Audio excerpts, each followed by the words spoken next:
Hello, everyone. Welcome back to Concordia University's Fourth Space. Thank you for joining once again for Arts for Laughs. Today's event at this hour is going to be a quick walkthrough of the pop-up market expo. So we welcome you here. We're going to go ahead and begin by acknowledging that Concordia University is located on unceded Indigenous lands in Tiohtià:ke, Montreal. We're going to keep it short and sweet here, so I'm going to hand it over to the musician and Banting postdoctoral fellow in the Department of English here at Concordia, Christine Dizon. Hello, I'm Dr. Christine Dizon, and I'm going to walk with you to interview some of the artists that we have here at today's pop-up expo for Arts for Laughs. So we're going to go over here. We're going to take a look here. Oh, hi. So could you tell us your name? My name is Miguel McKenna. I'm a writer and an artist, comedian, everything. Okay, so could you tell us a little bit about what we're seeing here? So I'm a comic book artist primarily. I work with Copic markers, like colored markers, ink pens, pencils, and I've been drawing since I was like 2 years old. My mother was a painter. She always fostered that creativity, and kind of got into comic books and went my own way with it. So now what we have here is a bunch of prints that I've made of my artwork, and I have copies of my book as well, which I published with Paranoid American, which is like an independent publisher, comic book publisher in Florida. That's amazing. Could you tell us a little bit more about what readers or would be expecting from, Blockman Punch and Punch? Yeah. So this is my book. It's called Blockman and Punch. It's about two superheroes, Blockman and Punch, who are very bad at their jobs.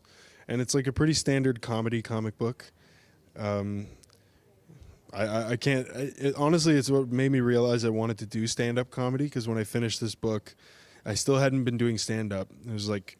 And I finished drawing it, and I was like, this is all jokes. This is all jokes. Like, the whole book is just filled with comedy.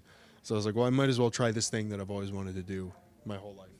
That's amazing. Could you tell us a little bit more actually about how your art connects with humor and comedy? Well, I've always just been, I've always just been a huge fan of comedy in general. Like, a lot of this art that I have here is all like fantasy art, and it's all from a comic book that I'm working on, but even this fantasy art, like comic book that I'm working on, has a ton of jokes in it. Like, I just can't seem to not write a bunch of jokes wherever I go. So it's just kind of my whole life, just being a jokester, never taking anything too seriously. No, that's really great, and I think this is one of my favorites. I saw that and I was like, this is, if there's still some left. Could you tell us about this piece? Yeah, that was just a weird dream I had. I don't know, I was like standing on a dock overlooking like a lake, and I saw, it was like a giant naked lady, and she has like weird tusks and swirly eyes just under the surface of the water. And I always thought there was, like, I try to take a lot of inspiration from dreams and like just ideas that pop into my head, things like that. Try to directly translate them, because I always think there's such interesting imagery that you can have in your dreams that can really be mined for just cool art. No, this is really great. So could you tell us how people could reach you in regards to like getting in touch with your comic book, or any of the other pieces that you have here today? Sure. Yeah. You can follow me at the McKenna Reserve on Instagram, at the McKenna Reserve. And I have all these prints for sale. You can DM me on there, and you can also find copies of my book. I have physical copies here, but you can also buy it digitally or order a physical copy on Amazon. Just look up Blockman and Punch, and my name should come up right away. Okay, well, thank you so much, Miguel. By the way, Miguel is also going to be featured on their stand-up comedy show here at Fourth Space at 4 p.m. So be sure to drop by. Okay, thank you so much. Thank you. Okay, so as we keep going, right here, we are meeting up with, could you tell us your name? Where should I stand for that? Sorry about that, sorry. Well, we're having fun here, right? Could you tell us your name? My name is Jonathan Borello. Do I hold it or no? I'll hold it for you, it's okay. Thank My name is Jonathan Borello, and I make comics. Cool. Could you tell us a little bit about what we're seeing here in regards to the selection that you brought here today with us? So what you're looking at here is a couple collections of comics. So I'll hold it for a second, I guess. So I was very much inspired by newspaper comics when I was a kid. I would always run to the funny pages and like read them. So that's a tradition I'm trying to keep alive, even though it's kind of gone. So if like you scroll through here, it's a lot of standalone one-offs that are like 4-panel gag strips, but there's also a lot of like longer form satirical stories. I'm happy with this one, and a bunch of stickers and other stuff. Cool. So what inspires your art and, you know, drawing these really amazing cartoons? Like this is something that how did you come up with that? That actually happened to me. No.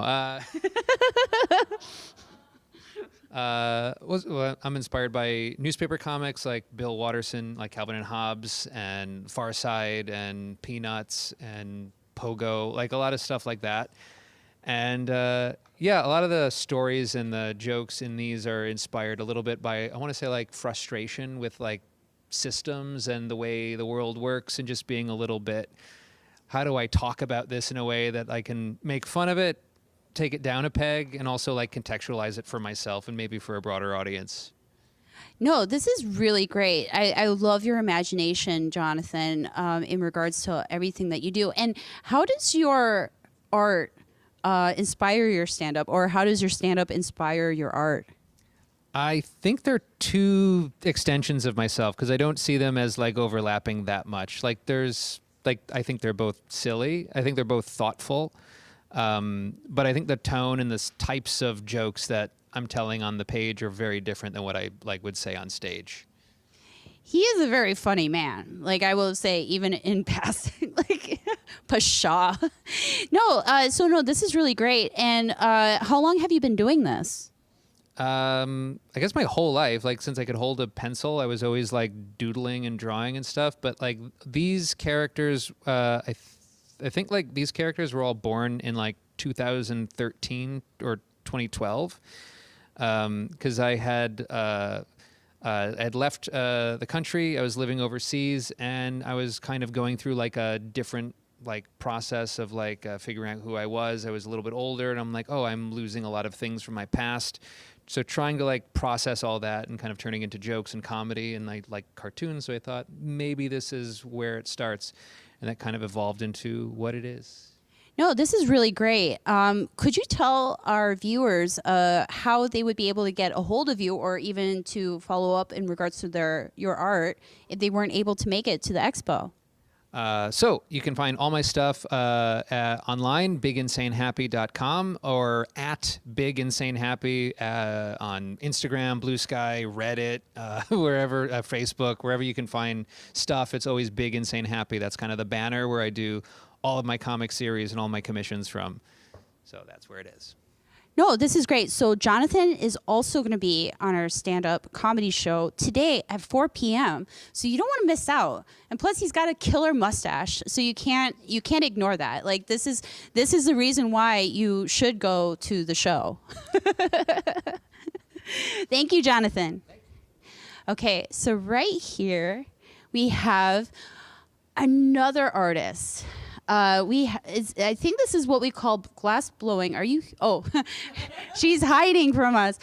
Could you tell us what your name is? Hi, my name is Maria Spinakis. I'm a glassblower, a recent graduate from Espace Vert here in Montreal. Okay, I can't pronounce the school that you went to, but it sounds like a really fancy school. Could you tell us a little bit more about your practice here of what you have on display? Sure. So these are furnace glass blown Christmas ornaments. We have these beautiful furnaces filled with like molten glass, and the furnaces are like 1200 degrees, so it comes out like a liquid. And we pull it out on what we call a blowpipe, and we just blow and sculpt any form we want. And I just have been sculpting some glass balls for the season. No, these are really beautiful and really very colorful. Like in regards to, is it dangerous, glass blowing? I feel like it would be very dangerous to do that. It's hotter than Hades when you open that furnace door. It's running at 1200 degrees, so you get burned really, really fast. And as a woman, the extra few inches up here, which are closer to the furnace, you get radiation burns. Yeah, if you're not careful. The things you do with art. No, this is really great. What what kind of work is this? This is something very beautiful. So that is also furnace glass that has been blown out to form a bowl. And sometimes the glass does not cooperate, and you get these beautiful deformations, and you either work with them, like I chose to do, and you get something really unique and very pretty. Oh, sorry. That's okay. Do you want me to repeat all that? Yeah, just for us. Sorry about that. Sorry. So pretty much everything starts in the same basic shape when you first get the glass out of the furnace, and then you decide what you want to blow out, whether it be a ball, a glass, a vase, or any vessel. And that was a vessel I was like a bowl I was trying to blow out, but unfortunately the heat got a little too much, and I lost control of the opening of the piece, the lip. But what's great about creativity and your imagination is sometimes you can just make it work. Yeah, it's really beautiful, along with these other pieces that you have here, in paperweights. Yeah, and it's like, I actually thought it was a fish, like, because you see right here, it looks like there's an eye, and then that would be like the mouth, right? Like as if it was eating another fish. Would you believe that's the same color glass? That's the same color glass as in these balls here, but just because the quantities and the folds of the glass and the shape of the glass, it just looks different. No, this is really great. So how does your art connect with your comedy? Both are very therapeutic, and some people like to do yoga to clear the mind. I like to play with fire and laugh. I love that. Like that's so empowering. I really love that. So if people aren't able to make it to the expo today, could you tell us how they could find you? Sure. I'm on Instagram under Maria and Her Glass, but I would like to encourage everybody to explore the glass community in Montreal. We have a really, really great community of glass artists, and the school is called Espace Vert, and it is on Mill Street, near the Costco and Victoria Bridge, and it's affiliated with the Cégep de Vieux-Montréal. It's a great little place. Come check it out. Thank you so much, Maria. Thank you. All right, so right now we're moving on to our next artist. Yeah. Could you tell us what your name is? My name is Nicolas Lachance-Bray. Nicola, it's great to have you here. And I love your exhibit with like all the different colors. And also, too, the dancing. Could you tell us a little bit more about that? Of course. So this collection is called Peuple dansant, Dancing Folks. And it's very much inspired by the swing and jive community here in Montreal. As you probably know, the Jazz Festival in Montreal is one of the oldest one in the world, and so the swing community has grown right alongside it. As a dance teacher as well, these are all sketched in like in situ, right in front of the dancers themselves, in brush ink, and so I've been able to diversify a bit of the displays now. No, I mean, this is really great, especially how you use like movement as a form of expression in your art, and having the different, is it splotches or in the background? How are you able to do that?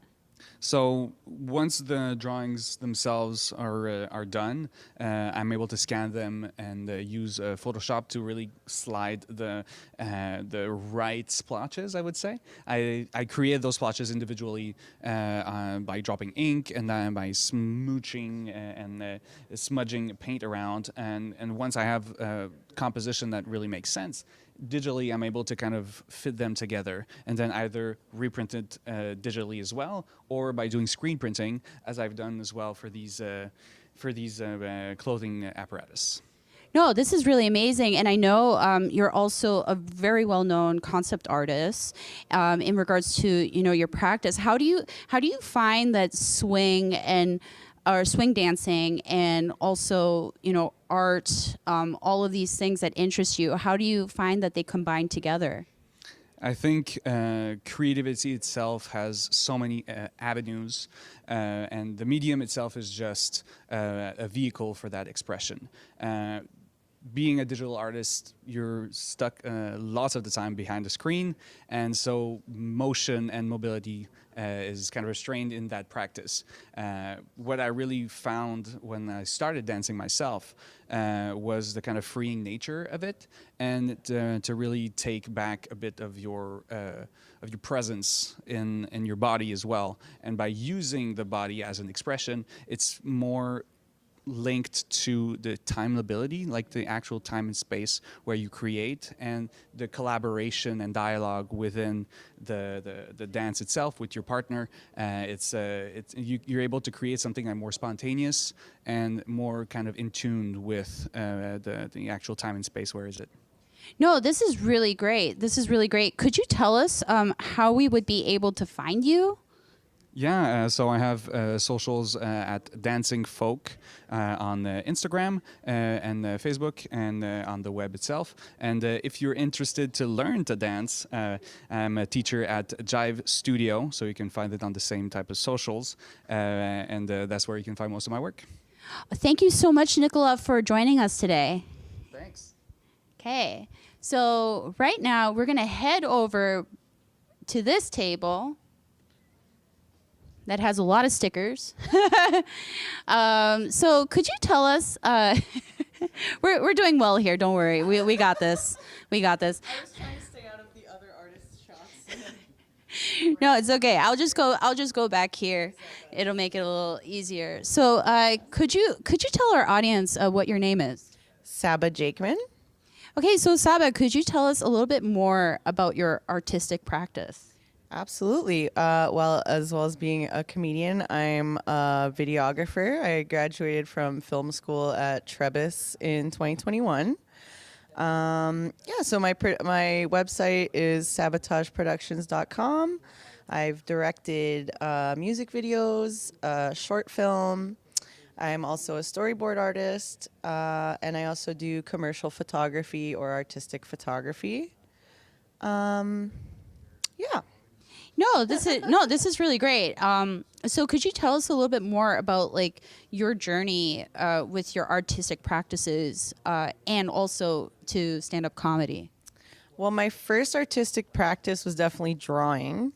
I think the first thing I drew when I was 2 was an elephant, and my dad said, "Hey, that looks like an elephant." And for a 2-year-old, I guess that's pretty good. And yeah, I always enjoyed making people laugh. And I always just wanted to make movies that made people laugh as well. So I kind of just love to cross over between all of those and play around with the different mediums. Yeah, no, this is really great. And so, like, could you tell us a little bit more about? I mean, we know that you have your website here, so that people. I just didn't know how well it would look if you're filming it. I also have the QR code there, but yeah, so it's just like some examples of my work. Maybe it would look more dynamic if I click on a video or something. But yeah, so I have. Is that even showing? Oh, maybe that playing. Oh, the sound is bad. So there's an example of one of my music videos. I really love making music videos because it's very dynamic as an art form. Like you get to take a lot more chances and do shots because they look really dynamic and amazing, which you don't always get to do with as much in commercial videography. Obviously, if you're doing real estate, you have to video a house. You can't make it a purple elephant or something if you want to. So I really enjoy that.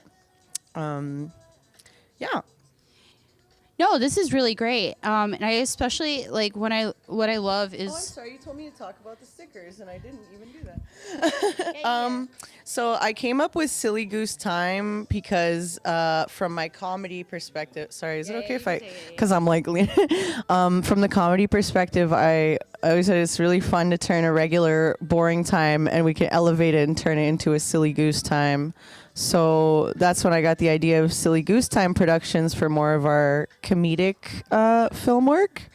And yeah, just my branding. I love playing around with the goose and just putting him in all these different situations, or you can be a serious goose. No, this is really great. You'll have to show me the video like afterwards. Yeah. There's quite a few. Like I said, sabotageproductions.com, and you can book directly from there, or even just ask me questions if you have an idea or you have a quote, if you would like a quote. Sorry. Yeah, no, definitely. This is really great.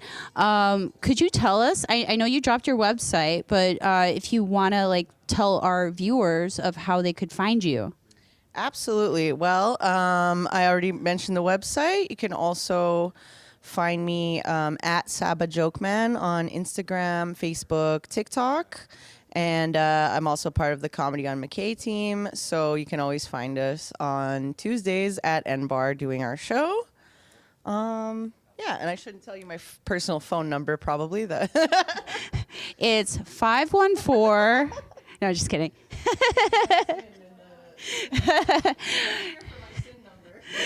Okay, so I guess we'll go to the last one that we have here.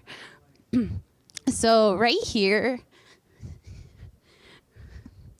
So in addition to my work, also as a musician, I'm a clarinetist and a conductor, in addition to teaching and entrepreneur. I also do poetry and I also do painting. And one of the things that I've always been really fascinated with, and this is probably something that was from when I was a kid, was being able to write poetry, finding different ways of being able to express myself. I have like 4 albums released. It's on my website at www.christinedison.com. But right here, with the different types of art that I've done, I've selected 4 poems, and I've basically do watercolors. It's a recent discovery for me in regards to being able to experiment with like different shades. And different colors and different ways of finding how to play with space, and not only being able to play with space, but also playing with mood. So for example, one of my favorites is the Lost Pica. So like being able to, find ways of how we can not just experience the aesthetics of art or things that are comfortable, things that, can make you engage, but also being able to understand how text can also juxtapose that, if not, be able to be contrary to it. This is also, this one just was, something that I really enjoyed also is colors with flowers and being able to play with different vines. So I like to play with shapes in my own practice. Yeah, so I mean, this is something that we have. So yeah, I mean, that's my practice. And in regards to, I feel like I'm interviewing myself in this way, but in regards to my own practice also with comedy, I've always, so I've sometimes find myself looking at comedy as a way of being able to connect with my own narrative, my own voice. And one of the things as an artist, as also a person of color, as a woman, BIPOC, and things like that, I've always found that, comedy has always been a type of release. And being able to create platforms and opportunities for people to be able to share in that community in regards to their art. So yeah, that concludes the part of the interviews. I just want to remind you all, just in case you don't know, we do have a stand-up comedy show at 4 p.m. that features all the artists that you've seen here, and also the artists, some of the artists from the panel. So I want to encourage you. It's free. It's a free event. You could drop by. We have some snacks. I can't promise they'll still be here if you don't come sooner, but looking forward to see you there. Bye. All right, thank you so much for that. We're going to go ahead and close up the live stream now, but just a quick reminder that this is available on our YouTube channel if you'd like to revisit or share it. And if you're willing to come down to Fourth Space today, this will be on until 5:30. Join us once again at 4 p.m. for the comedy show.